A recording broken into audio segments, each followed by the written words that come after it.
datang di podcast STT Saint Paul Bandung. Kali ini saya Ariela yang akan memandu podcast dari awal sampai akhir dan saya sudah ada bersama-sama dengan narasumber kita pada hari ini. Saya Pendeta Venus Gula. Mungkin bisa diperkenalkan secara singkat Pak, kegiatan Bapak Ya, sekarang itu apa? jadi nama saya Venus Gula. Saya sebagai salah seorang pendeta di gereja ONKP dan juga saya sebagai salah seorang dosen di STT Saint Paul Bandung. Jadi perkenalannya mungkin sampai di situ saja ya Lela. Ya, baik, terima kasih Pak. Sama-sama. Kali ini kita akan membahas tentang bersaksi melalui tulisan, dimana kita tahu ya Pak, kalau sebagai anak Tuhan itu kita diminta gitu, kita ditugaskan untuk bersaksi tentang Tuhan Yesus, baik secara lisan maupun tulisan. Tapi sekarang yang mau kita bahas adalah bersaksi melalui tulisan. Menurut Bapak sendiri, apa sih yang dimaksud dengan bersaksi melalui tulisan? Jadi yang dimaksud dengan bersaksi itu kan menjadi saksi. Tentunya dalam hal ini karena kita sebagai umat Nasrani, tentunya yang kita maksud bersaksi di sini adalah menyaksikan cinta kasih Kristus di dalam kehidupan ini. Nah, tentunya yang ditanyakan oleh Ella, bagaimana apa itu yang dimaksud dengan bersaksi melalui tulisan. Jadi ketika kita bertanya demikian, artinya bahwa bersaksi melalui tulisan itu adalah kita menulis kesaksian kita, pengalaman kita berdasarkan pengamatan kita sehingga bisa menjadi berkat bagi orang lain. Kita beritahukan bahwa Yesus itu adalah Maha Pengasih, Dia adalah yang sangat sayang kepada kita, Dia sangat memperdulikan, memperhatikan setiap kita dan memberkati setiap kita sehingga orang lain yang membacanya pun bisa terberkati dengan demikian Ella. Jadi kalau yang saya tangkap sebenarnya sama ya Pak, seperti lisan, seperti berkata-kata, cuman ini dituangkan dalam tulisan. Oh beda. Jadi begini, kalau misalnya bersaksi secara lisan, jadi suatu saat itu bisa dilupakan, Oh ya. bisa dilupakan. Tetapi kalau misalnya kesaksian melalui tulisan itu tidak akan pernah bisa dilupakan selama tulisan itu masih tetap ada. Begini, sepintar-pintarnya orang, setinggi-tingginya pengetahuan orang, kalau misalnya dia tidak pernah menulis, maka suatu ketika dia meninggal, maka namanya sudah tidak sudah tidak ada lagi di tengah-tengah masyarakat. Tetapi walaupun seseorang sudah meninggal, bila mana dia sudah pernah menulis, maka karyanya akan tetap hidup dan akan tetap abadi selama tulisan itu masih tetap ada. Jadi artinya apa? Bahwa ketika seseorang menulis itu akan mengukir sejarah. Nah makanya begini, kalau misalnya kita membaca Alkitab, Ella sering membaca Alkitab kan? Tidak terlalu sebenarnya sejujurnya. Tapi Ya, saya membaca Pak. membaca Alkitab. Ya, jadi kalau misalnya kita membaca Alkitab, kan kita membaca Alkitab itu kan tulisan orang-orang. Iya. Kesaksian Rasul Paulus lah, lalu kemudian apa yang dilihat Musa lah, lalu kemudian kesaksian mengenai sejarah-sejarah bangsa Israel, kemudian kesaksian Yohanes dan macam-macam. Jadi Alkitab itu sebenarnya itu kan tulisan-tulisan para saksi-saksi Allah. Jadi artinya apa? Kita tidak bakalan bisa mengenal Tuhan kalau misalnya tidak ada tulisan-tulisan itu. Ya, kalau misalnya tidak ada Alkitab. Nah makanya oleh sebab itu bagi kita sebagai anak-anak Tuhan ya penting bagi kita untuk menulis. Supaya apa? Supaya tulisan kita itu bisa menjadi berkat bagi orang lain. Supaya orang lain bisa membacanya dan bisa bermanfaat bagi mereka. Sehingga mereka mengenal Tuhan. Begitu Ella. Ini saya panggil Ella gak apa-apa kan? Atau Enggak apa-apa. panggil Mbak, panggil Ibu, panggil Ella saja Pak. panggil Ella saja namanya saja. Oke, Oke. baik. Jadi kalau lewat tulisan itu tidak mudah dilupakan ya karena bisa dibaca ulang gitu ya Betul Pak. sekali Ella. Iya ya. Baik Pak. Nah Bapak kira-kira ada nggak tips and trick dari Bapak nih? Sebagai Bapak kan seorang penulis juga begitu. Dan di dalam tulisan-tulisan Bapak itu berisi kesaksian Bapak tentang Tuhan Yesus. Nah ada nggak tips and trick dari Bapak untuk bersaksi melalui tulisan? Ya, jadi bersaksi melalui tulisan itu artinya apa? Jadi apa yang ada di dalam eh, pemikiran, ide kita, jadi kita tuangkan melalui tulisan sehingga pemikiran, ide kita bisa dibaca oleh orang lain.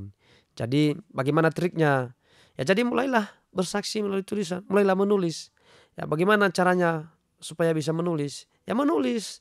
Ya, tidak ada cara lain. Kalau misalnya hanya dipikirkan terus, kalau misalnya hanya eh, sebatas ide terus, ya hanya sebatas perencanaan terus, tidak pernah memulai, maka itu tidak bakalan bisa.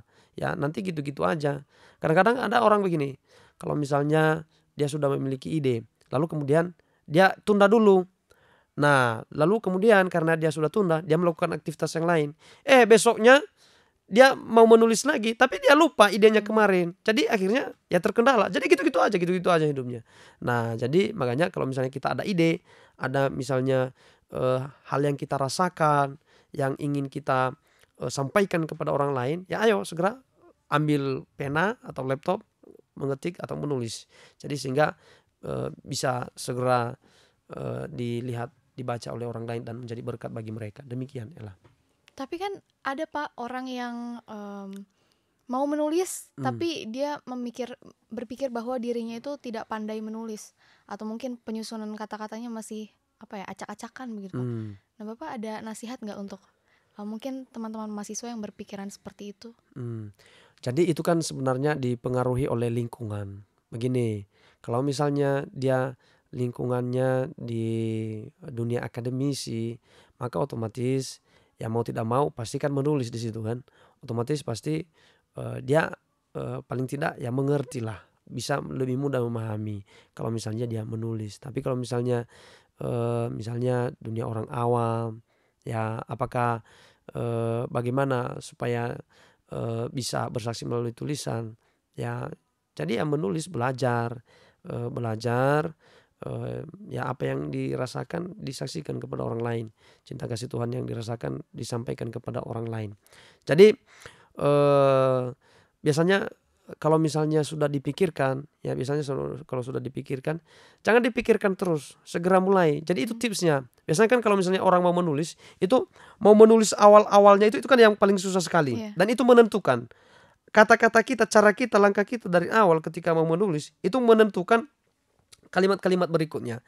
Nah makanya oleh sebab itu, ya ketika kita ada ide, ya pikirkan dengan matang-matang, bahas dengan pikiran yang kritis, lalu kemudian ya bertindak, lalu kemudian tulis, begitu. Baik-baik, jadi mulai dulu ya Pak ya. Mulai dulu, Mungkin kalau ada yang dipikirkan langsung saja ditulis karena takut lupa. Jadi semacam kotretan begitu, betul. nanti langsung baru bisa disusun Nah lagi gitu mungkin Pak ya. begini, Baik. mungkin setelah setelah selesai menulis, lalu kita baca ulang. Apakah tulisan ini sudah benar enggak? Hmm. Kata-katanya apakah sudah benar? Apakah tidak menyinggung orang lain? Kan begitu. Apakah sesuai dengan undang-undang yang berlaku di Indonesia? Jangan sampai menyakiti hati perasaan orang Iya. lain yang berbeda keyakinan dengan kita misalnya. Jangan sampai mengandung isu sara, kan seperti itu. Nah Benar. kita lihat. Jadi setelah kita lihat, ya baca lagi. Jadi baca sampai kita melihat bahwa oh ini tulisannya sudah layak untuk dipublikasikan, begitu. Jadi begini loh, misalnya kita menulis di Facebook itu juga kan, itu kan kesaksian Iya. juga. Itu kan menulis juga kan. Nah makanya kalau misalnya menulis di media sosial itu, jadi harus hati-hati agar jangan menjadi bulian Perdebatan gitu para ya. netizen, begitu lah. Baik-baik. Berarti satu hal lagi nih yang saya notice Pak. Berarti tidak harus melalui tulisan itu tidak harus melalui buku ya Pak ya, tapi bisa di media sosial juga. Betul sekali. Jadi menulis itu tidak hanya melalui buku. Sekarang kan zaman teknologi. Iya. Jadi sangat mudah kita untuk berkarya melalui tulisan kita, melalui media sosial, Iya. ya melalui ya bisa di status di Facebook ya, tapi menulisnya menulis yang benar, yang menjadi berkat bagi orang lain. Bisa di Instagram, di WA. Jadi bukan sedang mempromosikan aplikasi ini ya, tapi ya pada kenyataannya ya memang aplikasi-aplikasi tersebut kan lagi apa itu namanya? Booming ya. Lagi booming Iya. saat ini, Ella. Nah jadi ya kita memulainya dengan menulis di media sosial. Jadi tidak harus di buku. Nah bisa juga kalau misalnya ya misalnya ya dunia akademisi misalnya, ya bisa melakukan penelitian lalu menulis di jurnal. Bisa Iya. juga di buku dan bisa juga di manapun yang penting bisa ditulis lah begitu. Baik, itu bisa jadi pesan nih buat teman-teman Heeh. mahasiswa di rumah ya, yang aktif di media sosial. Media sosialnya mungkin isinya kehidupan sehari-hari, tapi boleh ya Pak Mhm. diselip-selipin kesaksian tentang Tuhan Yesus, tentang kehidupan begitu ya Pak ya. Betul sekali. Jadi jangan media sosialnya berisi keluhan terus, kemudian, ya curhatan yang, apa itu, yang mengandung, eee, ya yang mengandung, Hinaan atau ejekan untuk hinaan orang atau lain ya. apa. Jadi jangan seperti itu. Jadi tulisan ya yang bisa membangun orang lain kan, tidak masalah, begitu Ella. Baik Pak, Bapak mungkin aktif di media sosial juga Pak? Nulis-nulis di media sosial juga tidak? Oh ya, kalau saya, kalau misalnya dibilang aktif, ya aktif tapi tidak terlalu terlalu aktif sekali. Kadang-kadang kan kalau misalnya saya menulis di, media sosial, kasih status di media sosial, saya mikir-mikir juga, ini jangan sampai, nanti orang lain berpikir begini, Iya. nanti, mereka malah memiliki, pemikiran-pemikiran yang negatif. Padahal sebenarnya kan tujuan kita sebenarnya untuk mencoba mencerdaskan, orang lain melalui ide yang Iya. kita miliki kan. Ya jadi, ya saya kalau misalnya menulis di media sosial saya selalu hati-hati. Begini loh, zaman sekarang ini, kalau di zaman dulu perang itu kan perang militer kan begitu, Iya. perang tembak-tembakan lah. Kalau sekarang perang itu bukan bukan perang tembak-tembakan, tapi Jempol. perang perang perang Iya, tulisan, ya tulisan. perang tulisan. Jadi ide-ide yang disampaikan melalui tulisan, narasi-narasinya itu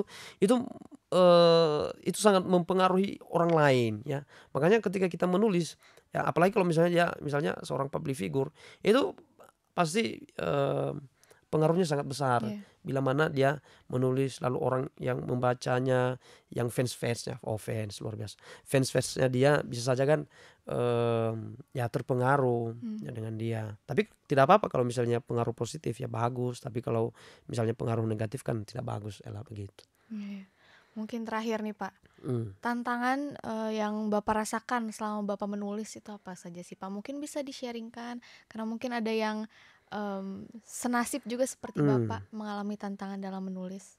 Ya, jadi kalau misalnya, tantangan saya ya, tantangan dalam menulis, ya itu tadi, kadang-kadang ketika memulainya dan, kemudian tantangan selain daripada itu adalah seperti yang saya katakan tadi, eee, di zaman sekarang ini jadi, eee, orang-orang kan pada ini kadang-kadang, ketika, melihat sesuatu jadi mereka ya banyak pemikiran lah, banyak pemikiran, setiap masing-masing orang banyak pemikiran. Nah takutnya nanti apa yang saya tulis ini takutnya dipahami, tidak sesuai dengan apa yang saya Iya. maksud. Ya kadang-kadang, takut, bukan takut juga sih, bukan takut sih, tapi apa itu namanya, lebih kepada Iya. berhati-hati saja sehingga jangan sampai, tulisan saya, jangan sampai, apa yang saya lakukan menyakiti orang lain atau menyakiti perasaan orang lain, begitu Ella. Baik Pak, mungkin ada pesan-pesan dari Bapak untuk teman-teman yang mau mulai bersaksi melalui tulisan. Ya jadi, eee, menulislah untuk keabadian. Karena kenapa? Karena, karya tulis itu selama dia masih ada, maka ide kita masih hidup sekalipun kita sudah tiada. Dan oleh sebab itu kita harus mengingat bahwa suatu saat kita ini akan, meninggalkan dunia ini, akan mati. Tetapi ide kita, karya kita tidak pernah akan lenyap bila mana kita sudah menulis. Maka oleh sebab itu berkaryalah sebanyak-banyaknya, bisa melalui tulisan. Sehingga, pemikiran saudari akan tetap dikenang dalam sejarah. Tetap semangat, bersaksi melalui tulisan, maka, saudari pasti dimampukan oleh Tuhan selama, niat kita semua menyenangkan hati Tuhan. Demikian Ella. Baik, terima kasih Pak untuk waktu dan Sama-sama. ilmu yang sudah dibagikan untuk teman-teman mahasiswa yang akan menonton ini nanti. Sekian saja podcast hari ini tentang bersaksi melalui tulisan. Bapak Ibu teman-teman bisa mengakses media sosial kita yang lain juga ya. Ada Facebook, ada websitenya dan Ada STT Instagram. Senpal, ya Instagram STT Senpal Bandung juga aktif menulis jurnal-jurnal ya. Itu Hmm. bisa sekali diakses oleh Bapak Ibu mahasiswa. Baik, sekian podcast untuk hari ini. Sampai berjumpa di podcast selanjutnya. Terima Terima kasih. kasih, Tuhan memberkati.